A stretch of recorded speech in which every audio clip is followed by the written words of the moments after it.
Hello everyone, आज हम लोग आरटीई 2009 के बारे में पढ़ेंगे।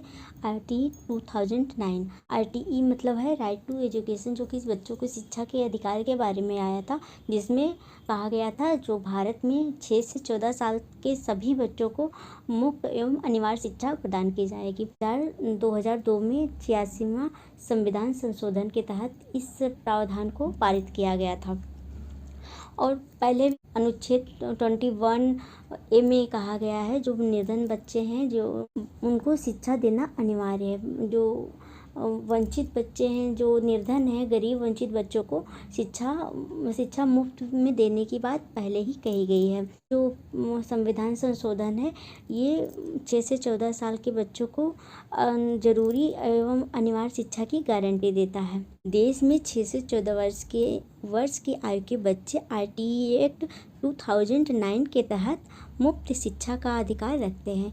और यदि कोई और जो दिव्यांग बच्चे हैं, इसमें दिव्यांग बच्चों के लिए कुछ बढ़ा दिया गया है कि क्योंकि वो दिव्यांग हैं तो उनके लिए 14 से 18 वर्ष बढ़ा दिया गया है। 6 से जैसे जो नॉर्मल बच्चे हैं उनके लिए 6 से 14 वर्ष किया गया है। जो दिव्यांग बच्चे हैं उनको कुछ भी प्रॉब्लम्स हैं तो उनको 6 से 18 वर्ष उनका आयु उनको मुफ्त शिक्षा दी जाएगी। अब हम देखते हैं शिक्षा का अधिकार क्या है। 2 दिसंबर 2002 को संविधान का 86वां संशोधन किया गया, जिसके तहत अनुच्छेद 21A के अनुसार शिक्षा को मौलिक अधिकार बनाया गया। इस संविधान में शिक्षा को मौलिक अधिकार बनाया गया। इसके पहले जो शिक्षा थी उसको संवैधानिक अधिकार दिया गया था, वो मौलिक अधिकार नहीं था। अब मौलिक अधिकार में होने पे हो गया, अब हर किसी के लिए वो उसका मूल अधिकार हो गया, उसको वो शिक्षा उसको मिलनी ही मिलनी है। वहाँ पे पढ़ने के लिए प्रेरित किया जाए, इसके लिए बहुत सारी सरकार ने सुविधाएं दी। बच्चों को, शिक्षकों को भी इस क्षेत्र में प्रेरित किया कि वो बच्चों को अपने यहाँ नामांकन कराए और उनकी शिक्षा पूरी होने तक, जब तक उनकी शिक्षा चल रही है उसमें उनको इन्वॉल्व किए रहें। उनको ये बहुत से बच्चे एडमिशन करा के छोड़ के चले जाते हैं, लेकिन उनको बच्चों को वहाँ साल भर तक एग्ज़ाम देने तक भी रखना है। और एग्ज़ाम में पास ना होने का भी कोई ये नहीं है कि बोर्ड की परीक्षा है। बच्चों को उनके अंक के अनुसार उनको आगे कर दिया जाता है, उनको बढ़ा दिया जाता है, उनको फेल नहीं करने का प्रावधान है। नहीं तो बहुत से बच्चे ऐसे होता था कि जब फेल हो जाते थे वो छोड़ के स्कूल चले जाते थे, इसलिए इसको भी रखा गया, बच्चों को फेल नहीं किया जाएगा। इसमें अनुच्छेद 21A के तहत देश के सभी वंचित और कमज़ोर वर्ग के बच्चों को अच्छी गुणवत्ता सहित प्राथमिक शिक्षा लेने का अधिकार है। शिक्षा प्रदान करने के लिए संसद द्वारा 4 अगस्त 2009 को आरटीई एक्ट को पारित किया गया था। आरटीई एक्ट 2009 में 38 धाराएं और 7 अध्याय हैं। इसमें जो ये एक्ट 2009 आरटीई एक्ट है, इसमें 38 धाराएं हैं और 7 अध्याय हैं। ये 1 अप्रैल 2010 को पूरे देश में लागू किया गया था। सिर्फ जम्मू कश्मीर को छोड़ के पूरे देश में, पूरी कंट्री में, ऑल इंडिया में लागू किया गया था। और इसको लागू करने के बाद जो भारत था, जो पूरे सारी दुनिया के 135 देशों के समूह में शामिल हो गया था, जिन्होंने अपने यहाँ शिक्षा को मौलिक अधिकार माना है। वहाँ पे भी हमारे देश के अलावा भी 135 ऐसे कंट्रीज़ हैं, 134 ऐसे कंट्रीज़ हैं जहाँ पे शिक्षा को मूल अधिकार माना गया है और वहाँ पे बच्चों को शिक्षा मुफ्त में दी जाती है। और इसका उद्देश्य क्या था? देश के सभी बच्चों को अनिवार्य शिक्षा देना और उन्हें शिक्षित करना, इसका मेन अधिकार था। जो बच्चे गरीब और वंचित हैं उनको भी शिक्षा मिल सके, उनको अच्छी गुणवत्तापूर्ण शिक्षा मिल सके।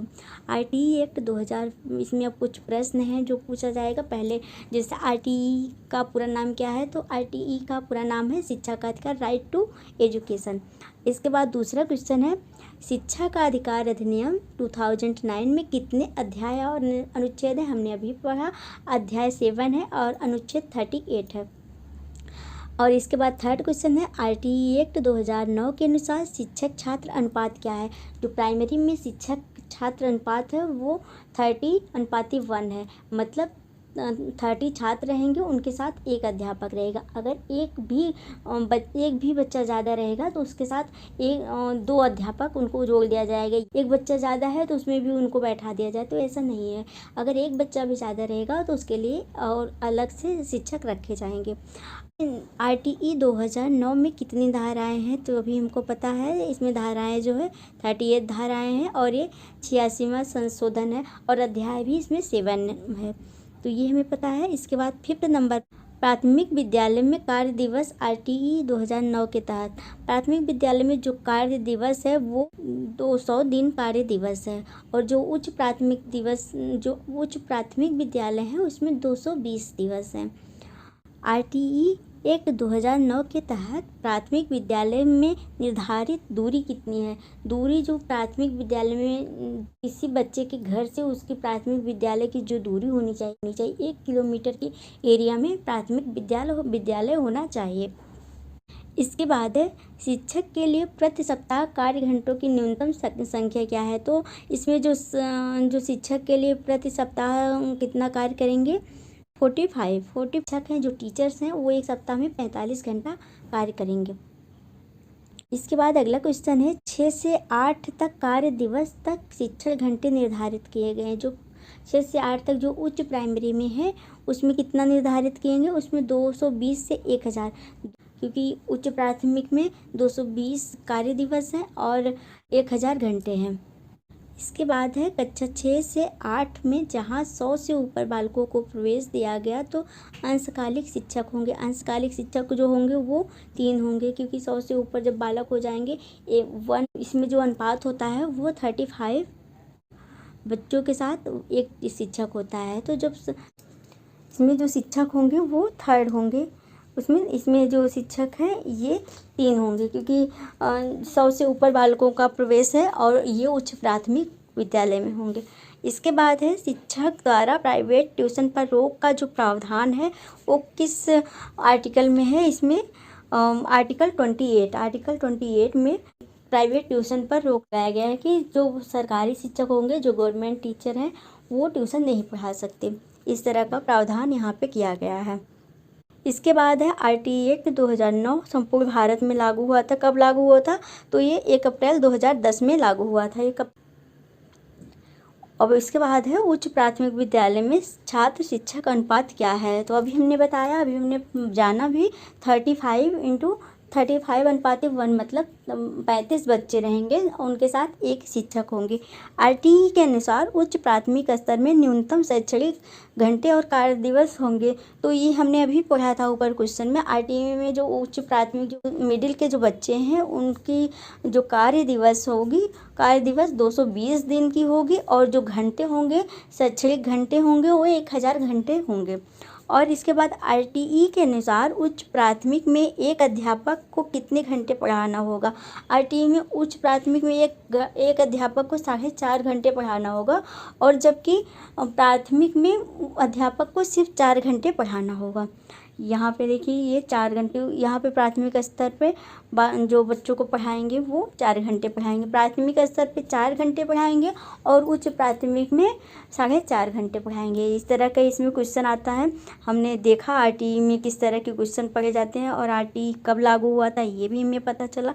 इसमें जो प्राइवेट ट्यूशन पे रोक है वो धारा 28 आर्टिकल 28 में से है, और उनका जो शिक्षण कार्य दिवस कितना है और कितने घंटे कार्य कर सकते हैं, और सप्ताह में कितना कार्य कर सकते हैं। सप्ताह में घंटों की संख्या भी 45 है। 45 जो उन घंटे वो शिक्षक पढ़ाएंगे, और उनकी जो संख्या होगी वो 1:30 होगी, मतलब एक शिक्षक पे 30 स्टूडेंट पे 1 शिक्षक होंगे। और जो प्राथमिक स्कूल की जो दूरी होगी वो 1 किलोमीटर की दूरी पे एक प्राथमिक विद्यालय होगा। ये RTE 2009 में कहा गया है कि प्राथमिक विद्यालय 1 किलोमीटर के एरिया में एक प्राथमिक विद्यालय होगा। इस तरह हमने ये RTE 2009 के बारे में पढ़ा है, अच्छे से पढ़ा है। आई होप आप सबको समझ में आया होगा। तो आज के लिए बस इतना ही। Thank you.